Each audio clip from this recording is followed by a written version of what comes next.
Hello dear student, 11th class के अंदर हम जो हमारी फर्स्ट यूनिट कर रहे हैं सम बेसिक कॉन्सेप्ट, उसके अंदर बेटा हम टर्म पढ़ रहे हैं सिग्निफिकेंट फिगर। ठीक है, देखिए भाई क्या होता है। मान लीजिए आपके पास कोई एक फिजिकल क्वांटिटी होती है। मान लीजिए हमने ये लिख दिया भाई, तो बेटा उसके अंदर दो चीजें होती हैं। एक होता है उसका नंबर और एक होती है उसकी यूनिट।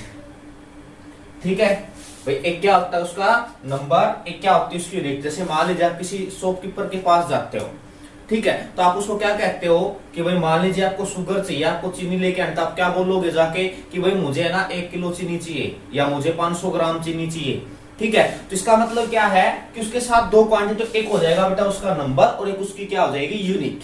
ठीक है, जब हम इस नंबर की बात करते हैं, तो जब हम इसको स्पेसिफाई करते हैं तो इसमें बेटा मान लीजिए कुछ पॉइंट में आ जाता है और कुछ आ जाता है। ठीक है, जैसे मान लीजिए हमारे पास हो गया 4.7। ठीक है भाई, तो इसको मैं राउंडिंग ऊपर क्या लिख सकता हूं, 5 लिख सकता हूं। ठीक है, तो इसका मतलब क्या है कि हमारा जो एक नंबर है उसके अंदर कोई एक ऐसा डिजिट होता है जो अनसर्टेन होता है, और बेटा इस अनसर्टेन डिजिट को हम क्या बोलते हैं, सिग्निफिकेंट फिगर। तो हम जो भी वैल्यू लिखेंगे उसमें हमारे पास सिग्निफिकेंट फिगर भी होंगी। ठीक है, चलिए अब हम डिस्कस करते हैं इसके बारे में। इसके कुछ रूल्स दिए गए हैं, मैं आपको रूल समझा रहा हूं। देखिए बेटा, सबसे फर्स्ट रूल कहता है ऑल नॉन जीरो डिजिट्स। ठीक है, क्या कहता है, कोई भी नॉन जीरो डिजिट, मान लीजिए मैंने ये लिख दिया 75, या मैंने लिखा 69, या मैंने लिख दिया 789। ठीक है, या मैंने लिख दिया 4 6 7 9। ठीक है, तो क्या कहता है, ऐसी क्वांटिटी जिसके अंदर कोई भी नॉन जीरो डिजिट ना हो। ठीक है, ऑल नॉन जीरो डिजिट्स। ठीक है, जो भी नॉन जीरो डिजिट्स हैं वो क्या होगी भाई, सभी की सभी आपके पास क्या होगी, सिग्निफिकेंट फिगर होगी। बेटा इसका सिग्निफिकेंट फिगर कितना है 2, इसका कितना है 2, इसका कितना है भाई 3, इसका कितना है भाई 4। ठीक है, तो क्या कहता है, as well as the zero between the two non zeros. अगर ऐसी कंडीशन आ जाती है, कोई दो नॉन जीरो वैल्यू आ जाए और उनके बीच में जीरो आ जाए। जैसे भाई मान लीजिए हम ईयर लिखते हैं, ठीक है 2009। अब क्या है, ये आपकी दो नॉन जीरो डिजिट है, तो इनके बीच में नॉन जीरो डिजिट के बीच में क्या आ गई, जीरो आ गई, 1 आ जाए, 2 आ जाए, जैसे ऐसे हो जाए भाई 409। ठीक है, समझ में आ गई बात। तो क्या कहता है कि भाई ऐसी कंडीशन के अंदर क्या होगी, वो नॉन जीरो डिजिट भी आपकी क्या होगी, सिग्निफिकेंट ऐसे आ जाए। ठीक है, तो ये भी आपकी क्या हो जाएगी बेटा, सिग्निफिकेंट फिगर। तो कितनी हो जाएगी भाई 4, ये कितनी हो जाएगी आपकी 4। क्लियर, फर्स्ट यूनिट एक बार दोबारा देख लीजिए। जितनी भी आपकी नॉन जीरो डिजिट है उसके साथ साथ नॉन जीरो डिजिट के बीच में अगर मान लीजिए जीरो आ जाती है तो वो आपकी क्या हो जाएगी, सिग्निफिकेंट फिगर हो जाएगी। ठीक है, चलिए सेकंड बात करते हैं हम। Zero to left of the first non zero digits in a number are not significant. ठीक है भाई, देखिए क्या कहता है, दोबारा ध्यान से पढ़िए। कहता है कि भाई एक नॉन जीरो डिजिट है कोई भी, मान लीजिए मैंने ये लिख दिया भाई, ठीक है नॉन जीरो डिजिट है। क्या कहता है, अगर इसके लेफ्ट हैंड साइड में अगर जीरो आ जाती है तो वो सिग्निफिकेंट फिगर नहीं होगी। ठीक है, जैसे 0.07, ठीक है 0.05 या 0.5, ठीक है ना भाई 0.49। ठीक है, तो क्या कहता है, नॉन जीरो डिजिट के अगर लेफ्ट हैंड साइड पे जीरो आ जाती है तो वो सिग्निफिकेंट नहीं होगी। बेटा यहां पर सिग्निफिकेंट 1, यहां पर भी 1, यहां पर भी 1, यहां पर भी 1 और यहां पर क्या हो जाएगा 2। ठीक है, तो ये आपको ध्यान में रखना है। क्या, अगर नॉन जीरो डिजिट्स के लेफ्ट हैंड साइड पे अगर आप चाहे कितनी भी जीरो लिखिए, उस चीज की कोई भी वैल्यू नहीं है तो वो नॉन सिग्निफिकेंट होगी। ठीक है, if a number and in zero but these zeros are to the right of the decimal point, then these zeros are significant। जैसे भाई क्या कहता है 70.0, ठीक है 55.00। ठीक है, तो क्या कहता है कि जीरो से जीरो के लास्ट पे खत्म होता है, ठीक है। बट लेकिन वो जो जीरो है ना उसके राइट हैंड साइड में, डेसिमल राइट हैंड साइड पे जीरो अगर इंक्रीज होंगी तो बेटा आपके पास ये सिग्निफिकेंट फिगर, यहाँ पे बेटा 3 हो जाएगा, यहाँ पर कितना हो जाएगा 4। ठीक है, क्लियर। तो कहता है if a number ends in zero, ठीक है, हो गया भाई। But the zeros are not to the right of a decimal, वो डेसिमल के राइट हैंड साइड पे नहीं है। End of decimal point the zeros में और मे नॉट भी सिग्निफिकेंट हो सकती है भाई। जैसे मान लीजिए ये आपके पास सिग्निफिकेंट है 4 है, अब मैं मान लीजिए मैं यहाँ पर ऐसा लेके आ जाऊं 5 हो जाएंगी, मान लीजिए मैं यहाँ पर ऐसे लेके आ जाता हूं तो आपके पास कितनी हो जाएगी, एक और जीरो बता देते था तो 6 हो जाएगी। ठीक है भाई, तो ये कुछ सिग्निफिकेंट फिगर्स के आपके रूल्स थे, तो ये आपको ध्यान में रखने हैं। ठीक है भाई, तो ये आपकी क्या थी भाई, सिग्निफिकेंट फिगर के बारे में। अब बेटा हम नेक्स्ट टॉपिक पढ़ते हैं स्टिक्योमेट्री ऑफ ए केमिकल रिएक्शन। क्या होता है स्टिक्योमेट्री? स्टिक्योमेट्री बेटा एक प्रकार से एक एलिमेंट का मेजरमेंट होता है। ठीक है, कि भाई हमने कोई केमिकल रिएक्शन लिख दी, 10th क्लास में हमने पढ़ा भी था फर्स्ट यूनिट में, केमिकल रिएक्शन एंड इक्वेशन के अंदर रिएक्टेंट रिएक्ट करेगा और क्या बनाएगा भाई, प्रोडक्ट बनाएगा। ठीक है, तो स्टिक्योमेट्री सिंप्लीफाई क्या करता है, मेजरमेंट होता है, मेजर ऑफ एलिमेंट। एक एलिमेंट को मेजर करता है भाई, वो मापता है उसको। ठीक है, जैसे भाई मान लीजिए हमने क्या लिखा था, याद हो अगर आपको 10th क्लास में, रिएक्टेंट जो था आपका वो कन्वर्ट होगा प्रोडक्ट के अंदर। ठीक है, अब भाई मान लीजिए मैं ऐसा मान लेता हूं कि एक ए एलिमेंट है एक बी एलिमेंट है, इसने क्या बनाया सी और डी। ठीक है, तो एक स्टिक्योमेट्री है ये केमिकल रिएक्शन की, कि हम उसको मेजर करेंगे उसमें कितने एलिमेंट्स हैं। ठीक है, तो क्या होता है, इसी के आगे ये ए बी बी सी सी और डी, जो ये मैंने स्मॉल लिखे हैं ए बी सी डी, ये होते हैं बेटा स्टिक्योमेट्रिक कोफिशिएंट। क्या होते हैं, स्टिक्योमेट्री के कोफिशिएंट। अगर आपको ध्यान हो तो 10th क्लास में हमने बैलेंसिंग की थी, इक्वेशन को बैलेंस किया था, वो इसी वजह से किया था हमने। ठीक है, मान लीजिए हम एक सिंपल सी रिएक्शन लिख रहे बेटा, क्या कि मान लीजिए कार्बन है वो बेटा ऑक्सीजन के साथ कंबाइन होगा, तो वो क्या करेगा, कार्बन डाइऑक्साइड, और मान लीजिए कोई भी बेंजीन है C6H6 है, बेंजीन है या और कोई भी कंपोनेंट्स है, वो कार्बन डाइऑक्साइड क्या बनाएगा भाई, वाटर बनाएगा। ठीक है, समझ में आ गई क्या बात। अगर मैं इसको, ये एक रिएक्शन है, एक अनबैलेंस्ड रिएक्शन है, क्योंकि यहां पर हमारे जो एलिमेंट्स की क्वांटिटी वो इक्वल नहीं है भाई। जैसे मान लीजिए 6 कार्बन है यहाँ पे तो भाई 1 है। ठीक है ना, तो इसको हम बैलेंसिंग करते हैं, तो पहले हमें इसको बैलेंसिंग करनी पड़ेगी, उसके बाद हम इसकी स्टिक्योमेट्री की बात करेंगे भाई। तो 6 कार्बन है तो हमने 6 कार्बन लगा दिए भाई, 6 हाइड्रोजन है तो हमने 6 हाइड्रोजन लगा दिए। ठीक है भाई, तो क्या आ जाएगा, 6 हाइड्रोजन हो गए। ठीक है, तो यहां पर भी डबल हो जाएंगे। ठीक है, डबल कर देता हूं मैं, तो ये हो जाएगा आपके 12। ठीक है,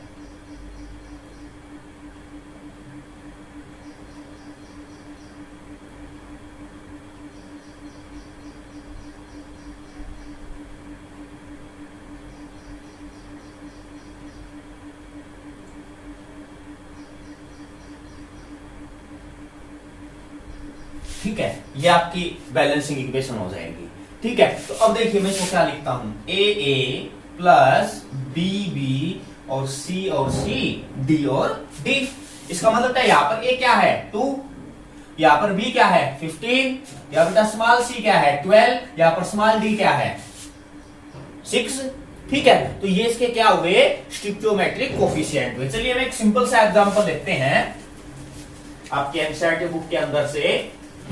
ठीक है, एक सिंपल सा एग्जांपल कि भाई उन्होंने क्या कहा है कि भाई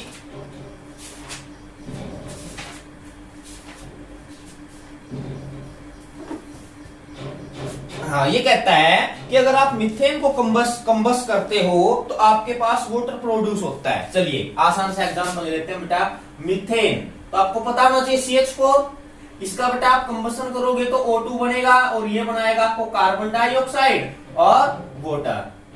ठीक है भाई, ये हो जाएगा 2O2। ठीक है, समझ में आई मेरी बात? तो ये आपका क्या है कि बैलेंसिंग इक्वेशन है। ठीक है, तो A B B C C D और डी। अच्छा, अब एक दूसरी बात सुनिए बेटा, इसके अंदर आपको रिलेशनशिप निकालनी है। मास बाई मास हो सकता है, वॉल्यूम बाई वॉल्यूम हो सकता है। देखो मैं इसको कैसे लिख सकता हूं बेटा, मैं इसको ऐसे भी लिख सकता हूं, 1 मोल methane combust with 2 mole of oxygen to produce 1 mole of carbon dioxide and 2 mole of water।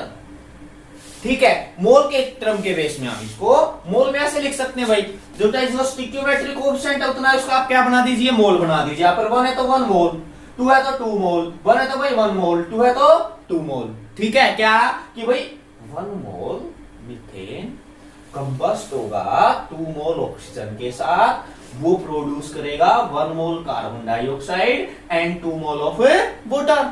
ठीक है, ये आपका होगा भाई क्वांटिटी के टर्म में, नंबर के टर्म में। अब मैं इसको मास टर्म में दिखाता हूं। देखिए मीथेन का मास कितना हो भाई, कार्बन का मास 12, हाइड्रोजन का मास 1, तो टॉप 4 के लिए कितना हो जाएगा 16। तो मैं क्या लिख सकता हूं 16 ग्राम। ठीक है बेटा, ऑक्सीजन का मास कितना होता है 16, तो 4 का कितना हो जाएगा, ठीक है 64 ग्राम। क्लियर भाई? बेटा कार्बन का मास 12, ऑक्सीजन का मास 16, 2 के लिए कितना हो जाएगा 32, 44 ग्राम। वाटर कितना होता है भाई 18, 2 मोल के लिए 36 ग्राम। तो तब मैं इसको ऐसे भी लिख सकता हूं, ऐसे भी बोल सकता हूं मैं इसको क्या कि 16 ग्राम मीथेन कंबसन होगा, कंबस्ट होगा 64 gram of oxygen with 64 gram oxygen to produce 44 gram of carbon dioxide and 36 gram of water molecule. ठीक है, चलिए अब बेटा इसके लिए हम एक न्यूमेरिकल लिखते हैं, सोल्व करके दिखाता हूं मैं आपको। ये कहता है calculate the amount of water produced by the combustion of 16 gram of methane. ठीक है बेटा, तो आपको क्या करना है, देखिए मैं क्वेश्चन लिख देता हूं एक बार। Calculate the amount of water produced by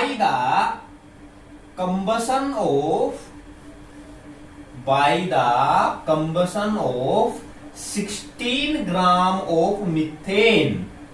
देखिए बेटा क्या कहता है, ये कहता है कि भाई 16 ग्राम मीथेन कंबसन करता है, तो आप ये बताइए वो कितना वाटर की अमाउंट प्रोड्यूस करेगा। ठीक है, तो ध्यान में क्या रखना, आपको रिएक्शन तो लिखनी पड़ेगी, उसको बैलेंस भी करना पड़ेगा। अब देखिए मीथेन, भाई मीथेन क्या होता है सॉल्यूशन के अंदर, जब आप करोगे मीथेन क्या होता है CH4। क्या कहता है कंबसन के लिए क्या आवश्यकता होती है भाई ऑक्सीजन की। ठीक है, और बेटा आपको पता है कोई भी हाइड्रोकार्बन जब ऑक्सीडाइज्ड होगा तो वो क्या बनाएगा कार्बन डाइऑक्साइड और वाटर। ये तो हो गई आपकी रिएक्शन। अब हम इसको बैलेंस करेंगे बेटा, एक कार्बन है, 4 हाइड्रोजन 2 हाइड्रोजन है, हम 2 कर देते हैं भाई। अब बेटा 2 ऑक्सीजन 2 हो गई, 2 ये कितने हो गई 4, इसको 4 कर देंगे हम 2। ठीक है, अब आपको क्या करना है, क्वेश्चन को पढ़ना है। क्या कहता है कि भाई 16 ग्राम अमाउंट पूछ रखी उसने, तो मास बाई मास। ठीक है, तो क्या कहता है कि भाई 16 ग्राम। ठीक है, क्लियर, समझ में आई बात? या इससे पहले बेटा मैं एक बात और लिख देता हूं, ये मुझे पता लगाना है भाई। देखिए क्या कहता है 1 मोल मीथेन कितने मोल बनाएगा भाई 2 मोल। किसके 2 मोल बनाएगा, वाटर के। ठीक है, मैं ये लिख सकता हूं ना भाई 1 मोल मीथेन क्या प्रोड्यूस करेगा, टू प्रोड्यूस ड्यूरिंग कंबसन क्या करेगा भाई 2 मोल ऑफ वाटर। इसने मोल में नहीं दिया, इसने आपको मास में दे दिया भाई। क्या कहता है, इस 16 ग्राम, क्या 16 ग्राम। तो सिंपल सी बात है कि भाई अगर ये 1 मोल में 16 ग्राम है तो बेटा 2 मोल में वाटर कितना करेगा। क्लियर। तो बेटा ये आपका क्वेश्चन का आंसर है। बिल्कुल आसान एग्जांपल है, आसान क्वेश्चन होता है, इसके ऊपर तो ध्यान से पढ़ना है। अगर आप इसको ध्यान से पढ़ोगे तो आपको ऑटोमेटिक चीज समझ में आ जाएगी। ठीक है भाई, क्लियर। चलिए अब हम बात करते बेटा स्टिक्योमेट्री के अंदर। एक हमारा टॉपिक आता है लिमिटिंग रिएजेंट। ठीक है, देखिए जब आपने एक केमिकल रिएक्शन की, कोई भी केमिकल रिएक्शन की आपने, ठीक है, हमने अभी केमिकल रिएक्शन की है, कोई भी केमिकल रिएक्शन की आपने, तो उसमें आपने क्या देखा कि एक ए एलिमेंट है भाई और एक बी एलिमेंट है, ये आपको प्रोडक्ट प्रोड्यूस करेगा। तो सिंपल सी बात है कि एक की अमाउंट ज्यादा होगी, मतलब एक कंपोनेंट की कंसंट्रेशन ज्यादा होगी और एक की उससे कम होगी। ठीक है, समझ में आ गई भाई बात समझ में आई। तो इसलिए क्या कहता है कि भाई अगर कोई कंपाउंड पूरी तरह डिकम्पोज हो जाता है, पूरी तरह रिएक्शन के अंदर कंज्यूम्ड हो जाता है, उसको हम क्या बोल देंगे, लिमिटिंग रिएजेंट। जो नहीं होता उसको हम क्या बोल देंगे भाई, वो एक्सेस रिएजेंट है। ठीक है, चलिए देखिए अभी मैं आपको एग्जांपल समझाता हूं, सिंपल सा। क्या कहता है कि भाई एक पेंसिल है, एक पेन ले लीजिए, एक पेन है भाई, ठीक है। इस पेन से हम 3 पेज लिख सकते हैं बस। ठीक है, क्लियर कि भाई एक पेन है, 3 पेज लिख सकता हूं मैं एक पेन से। क्लियर, ये बात आपको समझ में आ रही है। अब कहता है कि भाई पेन तो आपका यही होना चाहिए और आपको 6 पेज लिखने हैं। ठीक है, अब आप मुझे पर ये बात बताइए, यहां पर ध्यान से देख के, क्या मैं एक पेन से 6 पेज लिख सकता हूं? कभी नहीं लिख सकता, क्योंकि भाई मैं तो एक पेन से केवल 3 पेजेस को ही लिख सकता हूं, उससे ज्यादा तो मैं लिख ही नहीं सकता। ठीक है, तो इसका मतलब ये पेन आपका कंप्लीटली, ठीक है, ये पेन आपका क्या है भाई, रिएक्शन के अंदर कंप्लीटली रिएक्ट है, और ये आपका क्या है, एक्सेस में है भाई पेज ज्यादा है, लिख ही नहीं सकते हम। ठीक है, तो उसी प्रकार अगर मान लीजिए ये आपका एक ए एलिमेंट है पेन और ये आपका एक बी एलिमेंट है, तो जिसकी अमाउंट कम, मतलब जो पूरी तरह डिसोल्व, पूरी तरह रिएक्ट कर चुका हो, उसको तो हम क्या कह देंगे, लिमिटिंग रिएजेंट। नाम से पता चला जिसकी लिमिट हो निश्चित, और जो ज्यादा यूज हो चुका है उसको बेटा हम क्या बोल देंगे, एक्सेस रिएजेंट। ठीक है, तो इसके लिए आपको एक न्यूमेरिकल करना पड़ेगा। ठीक है, तो देखिए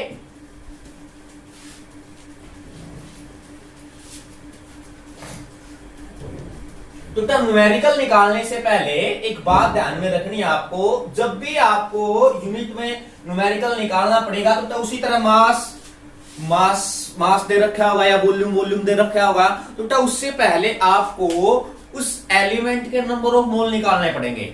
अगर आप नंबर ऑफ मोल नहीं निकालोगे तो आप उसके लिमिटिंग रिएजेंट का पता नहीं लगा सकते जनरली केसेस के अंदर। ठीक है, मास के बाद में तो हम बाद में बात करेंगे, तो हमें नंबर ऑफ मोल्स निकालने होंगे। ठीक है, तो इसलिए ध्यान में रखना है कि हमें सबसे पहले नंबर ऑफ मोल निकालने हैं। ठीक है, तो क्वेश्चन क्या कहता है, 50 किलोग्राम ऑफ N2। ठीक है भाई, क्या कहता है बेटा, 50 किलोग्राम ऑफ N2, ठीक है, एंड 100 किलोग्राम ऑफ H2। देखिए रिएक्शन है भाई, क्या N2H2 के साथ रिएक्ट होता है और क्या बनाता है भाई, अमोनिया। तो पहले इसको बैलेंस कर लो। अब वो क्या कहता है बेटा, मैं इधर लिख रहा हूं यहां पर, N2 plus H2 convert into NH3।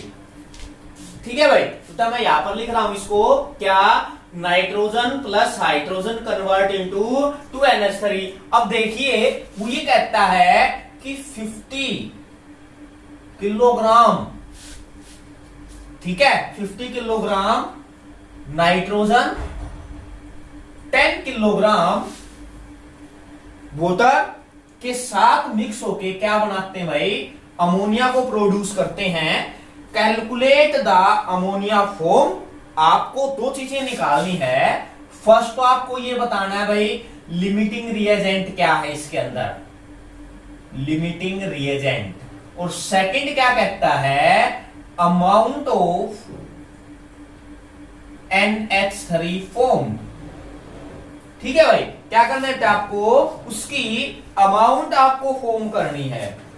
ठीक है, चलिए देखिए अब हम डिस्कस करते हैं इसके ऊपर कि भाई 50 किलोग्राम आपका है 10 ग्राम। तो देखिए सॉल्यूशन के अंदर given that mass of nitrogen N2 gas, ठीक है भाई, कितना दे रखा है बेटा, 50 किलोग्राम, ग्राम में कन्वर्ट कीजिए। क्लियर, ठीक है, क्या हो जाएंगे भाई, ग्राम में कन्वर्ट हो जाएंगे।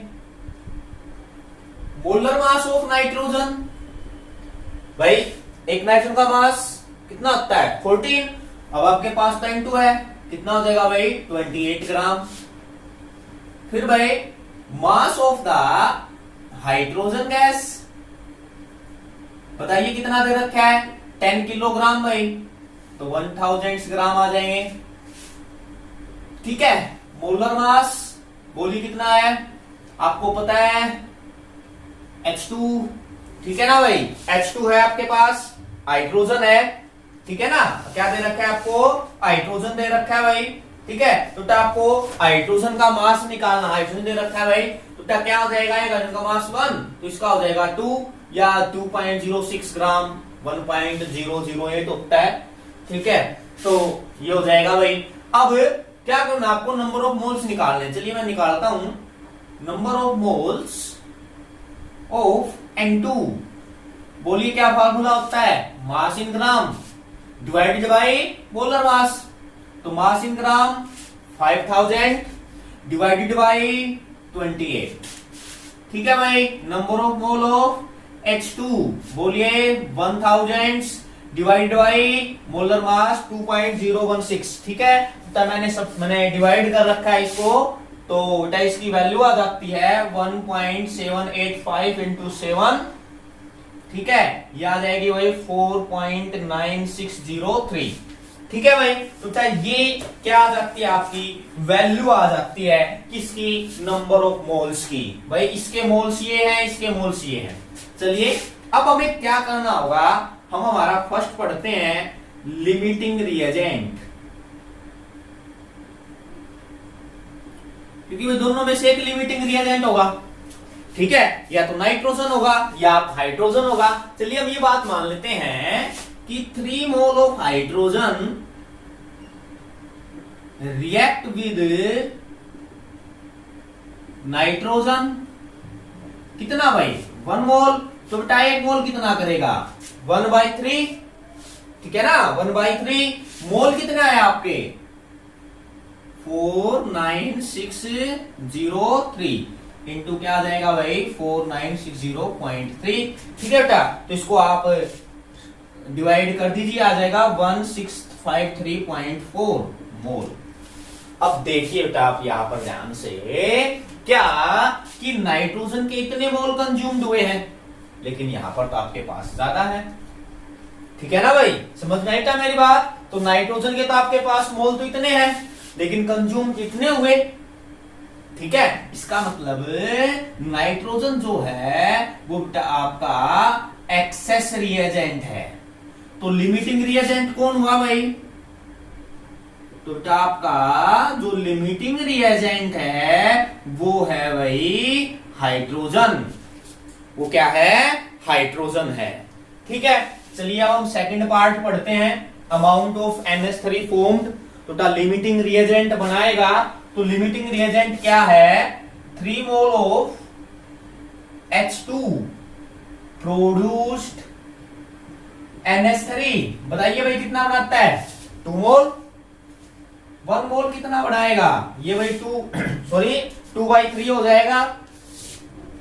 ठीक है, अब कितना बेटा 4960.3 मोल हाइड्रोजन के, तो भाई क्या बना देगा 4960.3। ठीक है बेटा, तो इसको अगर आप डिवाइड करोगे तो ये आ जाएगा आपके पास 6.9। ठीक है, क्लियर। लेकिन अभी तो मास बचा हुआ है, मोलर मास किसका अमोनिया का, उससे तो आपने डिवाइड किया ही नहीं। ठीक है, तो 17 से आप इसकी मल्टीप्लाई कर दीजिए। क्लियर भाई, तो कितना आ जाएगा, तो ये जो वैल्यू है ये आपकी आ जाएगी 56217 ग्राम।